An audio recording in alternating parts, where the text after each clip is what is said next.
These are very serious matters, and they're not to be laughed off by references to the occasional work of Catholic charities. But I draw your attention not just to the apologies, ladies and gentlemen, but to the evasive and euphemistic form that they take. Joseph Ratzinger, the current Pope, considered by some, by Catholics, to be the Vicar of Christ on earth, says of Indians, of the Indians who were massacred in the course of conversion in Brazil, after the apology had been made to them, he said, nonetheless, it must be remembered that before we came to convert them, they were silently awaiting the arrival of the church. I don't think that's a very genuine kind of apology to you. In his comment, one of the few he's made on the institutionalization of rape and torture and maltreatment of children in Catholic institutions, he has said, it's a very severe crisis which involves us, he said, in the following: in the need for applying to these victims the most loving pastoral care. Well, I'm sorry, they've already had that. And to say that this is the responsibility laid upon you by the horrific admission that you've already had to make is not accepting responsibility in any adult sense. When I say child abuse was institutional, how dare I say so? How can I prove it? How can I prove such a thing? Well, I'll ask His Grace, and I'll ask Anne Widdecombe. Where is Cardinal Bernard Law now? Where is he?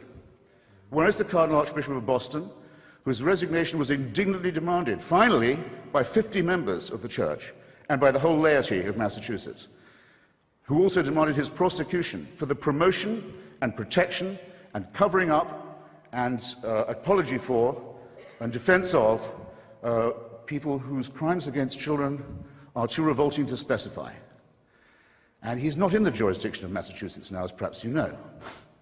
He's the Supreme Vicar of the Church of Santa Maria Maggiore in Rome, personally appointed by the Pope to that as well as many other important sinecures. And in 2005, this man, a fugitive from justice and from complicity in the filthiest crime that it's possible for a human being to imagine, was one of those voting in conclave to decide who the next Vicar of Christ on earth will be.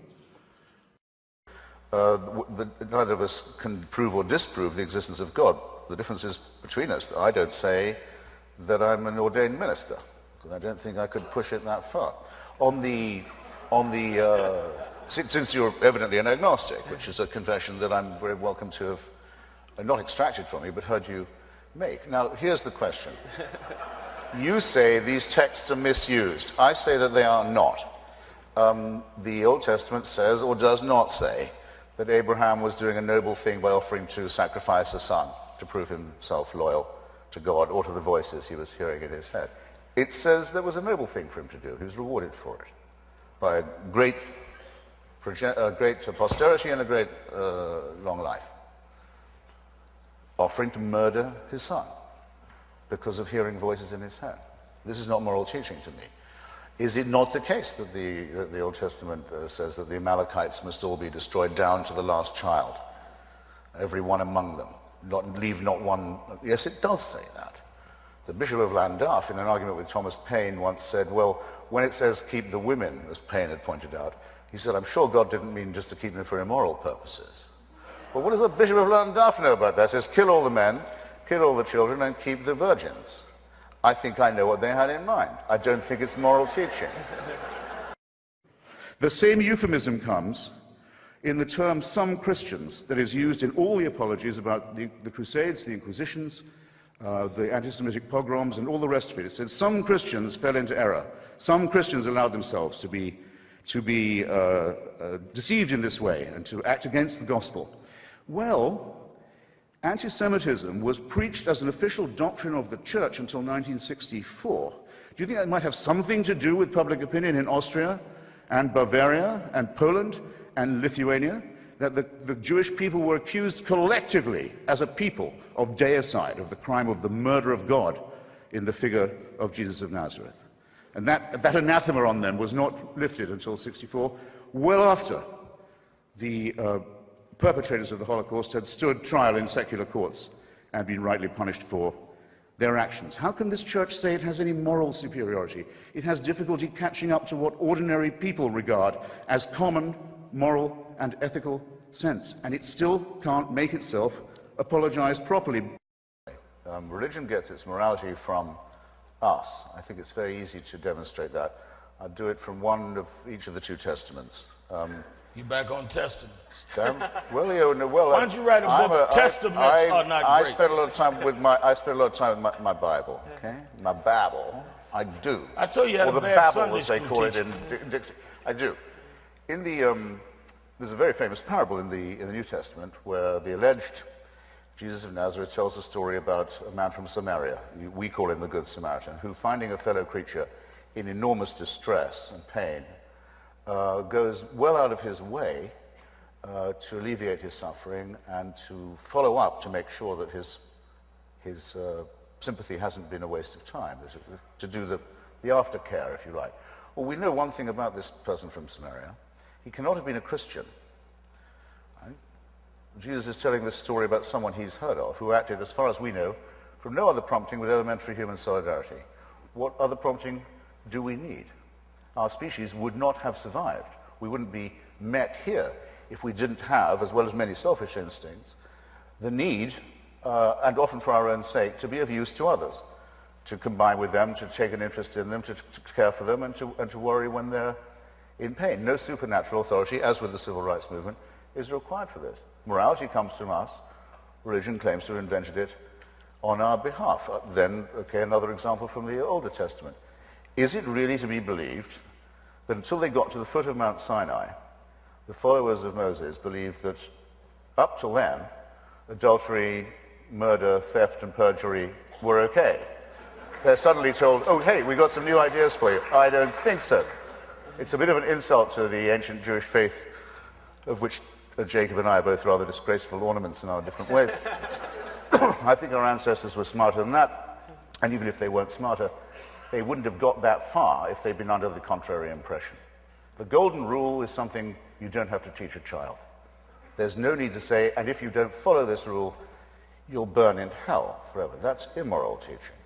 Now, I hope I've made myself clear on the, but I'm wondering if I have, because you face me, Reverend, with two very unwelcome thoughts. Either I have been completely inarticulate in everything I've said this evening, or you have misunderstood me.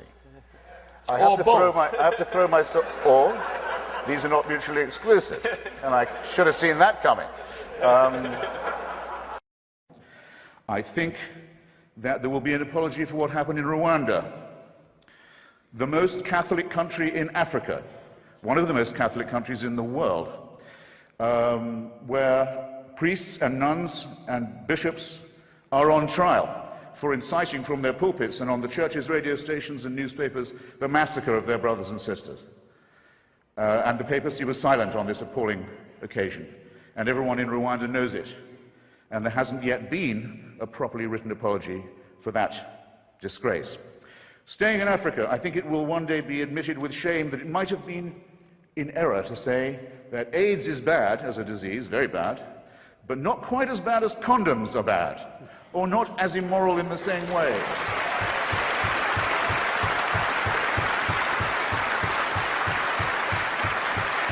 I say it in the presence of His grace, and I say it to His face.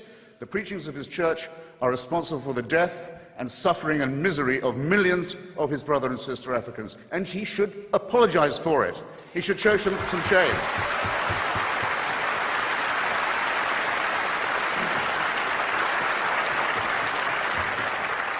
Fourth, for condemning my friend Stephen Fry for his nature, for saying you couldn't be a member of our church. You're born in sin.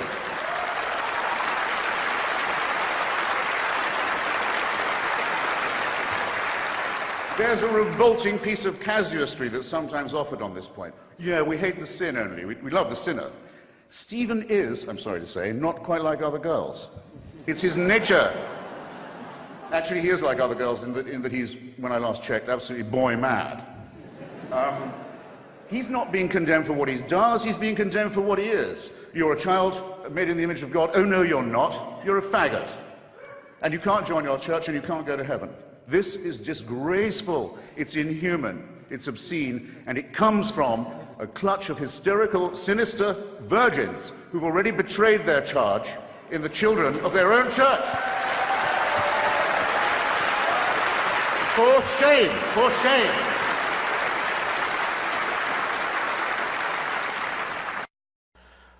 Indeed, I believe people when they say that they have experienced miracles. I believe that they think that they have. I think I'm obliged to credit them if it comes to that, as long as they keep it to, if you like, if I can put it like this, modestly as I dare, to themselves. If I believe that I was saved because once a baby boy was born and before mutilated, was made the extraordinary discovery that he'd escaped the female birth canal. His mother was a virgin, or at least her birth canal was only one way. That thus I was a sorry thing, by the way, religion's distaste for these regions, don't you find? And something to put you on your guard. Suppose I thought, okay, now I know that must prove his teachings are true, which it doesn't seem to me that they do, but suppose I did, and I'm going to be saved by it. I think that was a wonderful secret. It would make me happy. It should make me happy. It doesn't make people happy. They can't be happy till I believe it too. My children must be taught this stuff. No, sir, no, ma'am, no day, no way, no shape, no form. You keep your illusion private. And I hope it does make you happy, and there's perhaps some reason why it would. But we're told with the Pope's authority to say you can't have a condom comes from his ability to certify a miracle, a disturbance in the natural order. I think it was David Hume who put it slightly vulgarly. This was again about the virgin birth, I think. Which is more likely, that the whole natural order is suspended, or that a Jewish minx should tell a lie? My question is to Christopher, is how you can justify wanting to take something away from people, from 95, that gives meaning to 95% of the American people, and replace it with something that gives meaning to just 5% of the American people? Well, what an incredibly stupid question.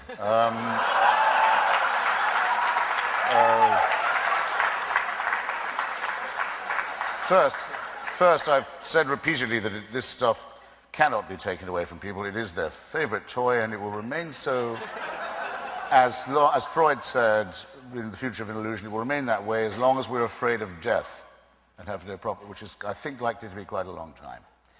Second, I hope I've made it clear that I'm perfectly happy for people to have these toys and to play with them at home and hug them to themselves and so on and share them with other people who come around and play with the toys. So that's absolutely fine.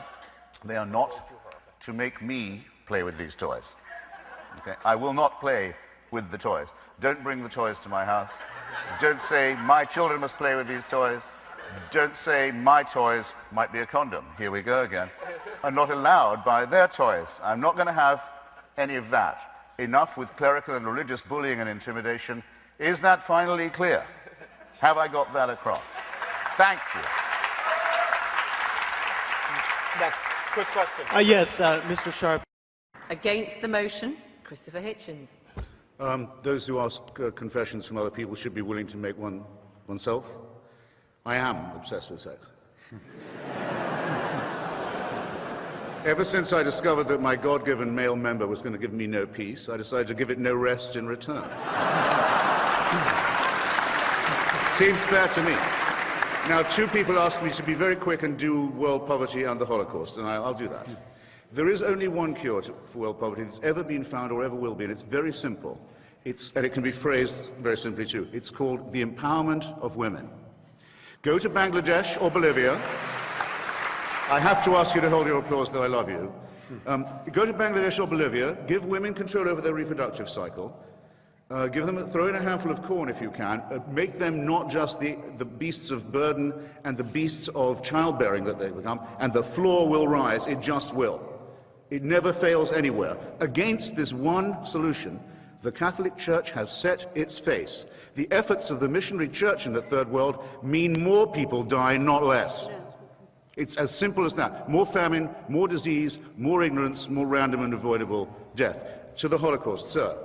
That the church preached that the Jewish people were collectively responsible for the death of Christ until 1964, till nearly 20 years after the Nuremberg trials, may or may not have something to do with the availability of a reservoir of anti-Jewish hatred in countries like Poland, Spain, Italy, Germany, Austria, and elsewhere. I think it does have something to do with it, okay? The Ten Commandments, 3 of them are awe-inspiring. They're about being afraid of a totalitarian figure. 3 of them are ordinary morality. We know of no code of ethics ever found, and the Archbishop bears me out on this, that recommends murder, theft, or perjury. Putting adultery on the same level as that may not be morally advisable. Saying that covetousness should be considered in the same light as a crime, in other words, a thought crime. You're condemned now for something you're thinking, and it may be something that leads you to enterprise and emulation. That's forbidden too. That's very, very iffy, it seems to me, and there's a very iffy part of it which lumps those you mustn't covet in with the animals and the chattels and your property, and those who it lumps in are your womenfolk. And do you seriously expect to be taken seriously if you say that that commandment that does reduce women to beasts of burden and childbearers and chattel has nothing to do with the appalling position of women, not just in poorer societies, but in ours as well? Again, for shame if you can feel it. Now, unanswered questions. Amazing. I asked, where is Cardinal Law, Bernard Law, and why? I have an authority here. He ducks the question. Anne Widdecombe, sorry, I've got one more thing to say about that. He also says that the Church advises against homosexuality. It teaches against it. No, it doesn't. Any more than it teaches against divorce or contraception. Where it can, it bans these things and punishes them and writes them into the criminal code. If all you were doing, sir, ma'am, were offering advice, we could probably be fine with it. No one, though they were asked repeatedly, would say whether they thought Stephen Fry, my friend, was in a state of mortal sin or not. They wouldn't tell you. Something about the question brought out their inner coward. Well, I say that homosexuality is not just a form of sex, it's a form of love, and it deserves our respect for that reason. That when my children were young, I'd have been proud to have Stephen as their babysitter, and I'd told them they were lucky. And if anyone came to my door as a babysitter wearing holy orders, I'd call first a cab and then the police.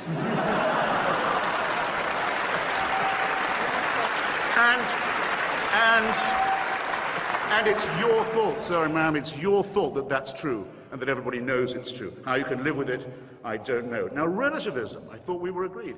But Anne Widdecombe says slavery has to be considered in context. What's more relative than that? There were people at the time, Thomas Paine, Benjamin Franklin, there were innumerable humanists and secularists who said slavery is evil. The Church wouldn't agree. Now, which is it then? Is it that the Church is wrong, or, even more suggestive, that God has not yet revealed that it's wrong to them? Or did God support it all those years and then change his mind? From a beginning point of absurdity, you arrive at a terminal point of absolute moral chaos. And I think you've at least done us the favor of making that plain this evening. God, in short, God did not make man in his own image. It is precisely to the contrary.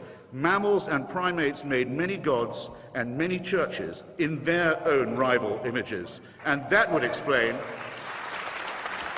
if these churches and faiths were invented by primates who are only half a chromosome away from a chimpanzee, which happens to be the case, it would explain a lot, would it not? I can't offer you absolution. Not in my power to do it. Stephen can't offer you absolution. First of all, we believe, we more or less know, there's no such thing. But if you confess your sins specifically, if you name them and don't just make them general, if you do so truly repenting of them, without any purpose of evasion, and if you make a firm purpose of amendment, you might be able still, while there's time, to live with your consciences. I wish you all the luck in the world in pursuing that course of action. Thank you. Thank you.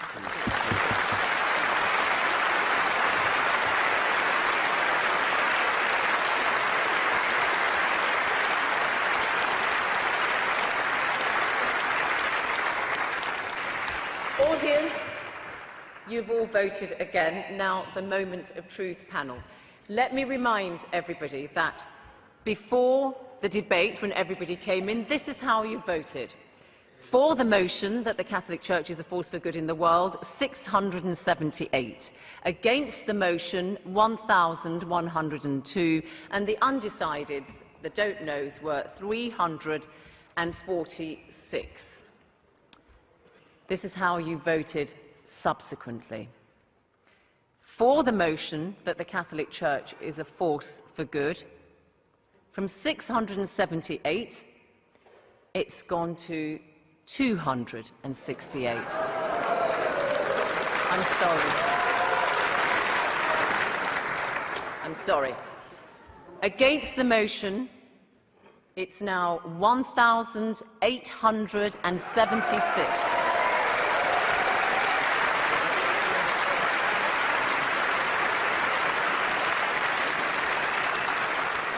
And you can see that doesn't leave very many don't knows. It's 34 undecided. So commiserations, Archbishop and Anne Widdecombe. Congratulations, Stephen Fry and Christopher Hitchens. Thank you all.